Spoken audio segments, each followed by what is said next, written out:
ঋষিকা দে, বাংলাটি দেশবন্ধু নম্বরে থাকি। আমি ফার্স্ট রিয়াক্সি দেখেছি হচ্ছে ফেসবুকে। মৌমিতা আমাদের অপোজিটে থাকে, তো মৌমিতার আমি দেখেছি যে ওর ইংলিশ বলাটা দেখে আমি পুরো স্টান হয়ে গেছি। ইংলিশ বলা, ইংলিশ মানে শারীরিক ভাবে একটা গেটআপ।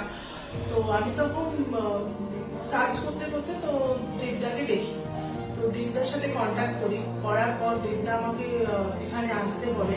আমার সত্যি কথা বলতে ইংলিশের প্রতি একটা অন্যরকম সেন্স ছিল, যে খুব কঠিন একটা বা কিছু ঠিকঠাক করে বলতে পারবো না।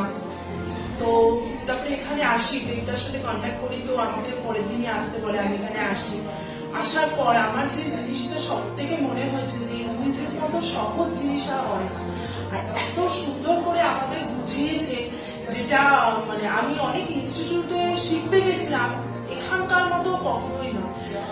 মানে কোনো খুব ইজিলি ভাবে এত গাইড করে, এত কিছু, মানে আমি সত্যি খুব স্যাটিসফাই। আমি আজকে মোটামুটি মনে হয় 7 দিন হলো এখানে আমি এসেছি। আমি 7 দিনে যেটুকু শিখেছি, অনেক অনেক দাদা আমাকে অনেক হেল্প করেছে। বলতে অনেক অনেক ইনস্টিটিউটে হয় যে খুব বেশি প্রেশার থাকে, এখানে সেই জিনিসটা নেই। এখানে খুব ফ্রেন্ডলি ভাবে দাদা আমাদের পড়ায়। আর তারপর দাদার যে জিনিসটা, দাদা হচ্ছে মানে কোনদিনও যদি আমরা ক্লাস কামাই করি, ফোন করে জিজ্ঞেস করে কি এখনো কি আসছো না কেন বা কিছু যাই হোক না কেন, আমি একটা কথাই বলবো, এই ইনস্টিটিউটটা সত্যি আমি এসে ভীষণ মানে নিজে খুব গর্বিত মনে করি যে এরকম একটা লোকের সাথে আমার পরিচয় হয়েছে।